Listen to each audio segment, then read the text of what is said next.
Hey there, my name's Midoriya. I'm from the UA High School Hero course. It's nice to meet you. What a low blow! You fiend of a child! A punch to the scrotum is unforgivable!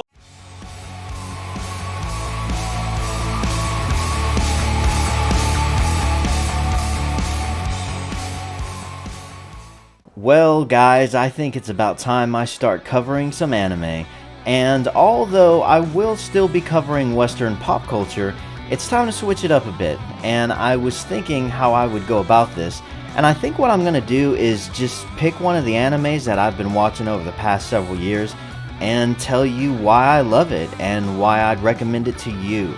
I'll only cover very minor spoilers, stuff that you might find in the first 2 or 3 episodes, you know, just enough to get you interested if you haven't already seen it. And just a heads up, any clips I show will most likely be in the dub.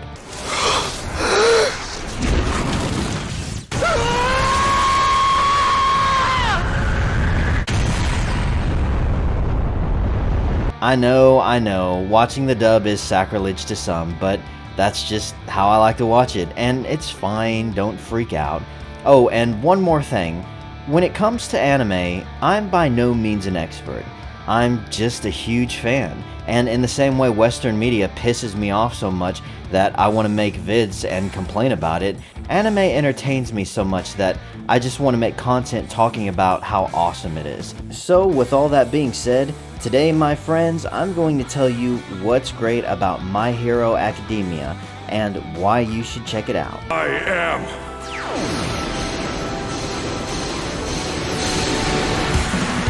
the world's symbol of peace and justice!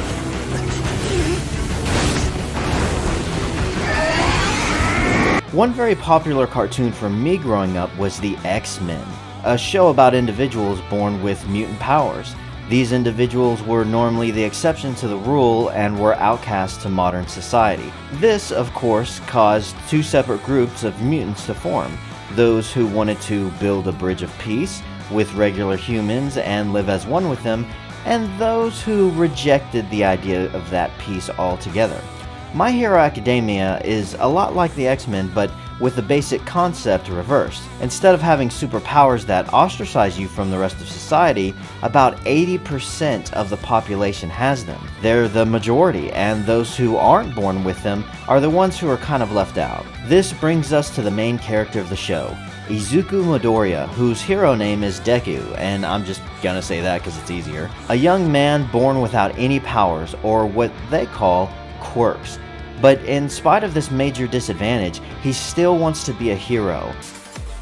I want to become someone who saves others with a smile on my face. This is the story of how I became the greatest hero in the world. There's a lot of Western-inspired themes in the show, with the #1 hero basically being an anime version of Superman. And as you can imagine, with a show filled with superhero, there's of course going to be super villains. As the name implies, Deku attends a high school, and alongside his classmates, he strives to become the greatest hero in the world. So, other than the basic plot, why is this show worth checking out? Well, to me it's got all the bells and whistles an anime should have. The animation is consistently solid throughout, with it only dipping in quality a few times here and there, and the music is some of the best I've ever heard. In fact, I'd say the music is a major thing that makes watching this so great. I really am pathetic. Oh my... I told you the traits that make a great champion, but I see now I wasn't living up to my own ideal! But the 2 things it really has going for it is the character development and the action scenes. Starting with the action, since this one might be a bit more controversial, this isn't really a show that's action-packed every episode, but what it does well is it takes its time to build up to those scenes, and when they finally unfold, you feel a real sense of tension and concern for the heroes and what they're going through. Developing a character's backstory and motivation obviously plays a huge role into how invested you are when that character faces challenges, and this show does a great job telling you why you should care about the people you're watching, and it's not afraid to take its time to do that. But the trade-off is that if you're expecting every episode to be a great battle, then it might feel kind of slow at times. But to me, the build up for a battle is worth it. And I'm not just talking about building up to confrontations with the villains either. I mean, some of the best fights in this series is between the students. Another really cool thing I love about the fights is seeing the characters use their quirks in unique ways. I mean, get this, there's a guy whose quirk is being able to pull sticky balls off of his head and throw them at people. I mean, what the hell kind of power is that? Well, believe it or not, they somehow find a way to use it. Don't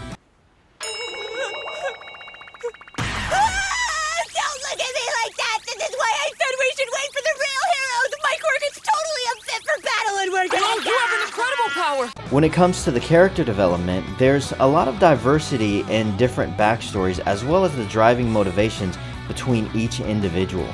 I mean, sure, all the students want to become heroes, but their reasons for doing so often differ quite a bit from each other. And not just the heroes. The villains have clear motivations for why they're doing what they're doing. On the surface, a lot of characters may seem one note, basic and bland, but after a single episode you can go from not really caring about someone to you being invested in every action they take going forward.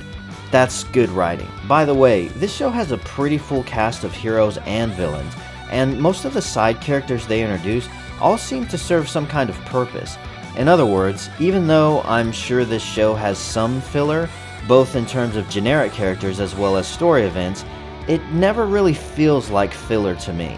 It always feels like each moment matters, and if it doesn't seem to in the moment, then it normally comes up later and turns out to be important. I want you to stand by my side. You will bear witness to the story of how I became the greatest demon lord this world has known.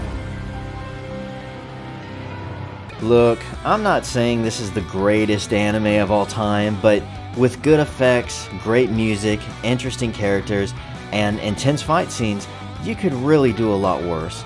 And I think it's definitely worth checking out if you haven't already. At the time of this video, Season 6 just finished up not too long ago, and there will be a Season 7. Not to mention each season has 25 episodes, so there's plenty of content to keep you invested. But what do you think? Have you already checked it out and think it's worth the hype, or did you just think it was kind of crap? And if so, then why? Also, what animes would you guys like to recommend that I could watch and that are kind of like this one? I know this was a very short and sweet review, but if you liked it, please hit the like button and consider subscribing to the channel. And of course, as always guys, thank you so much for watching and have a great freaking day.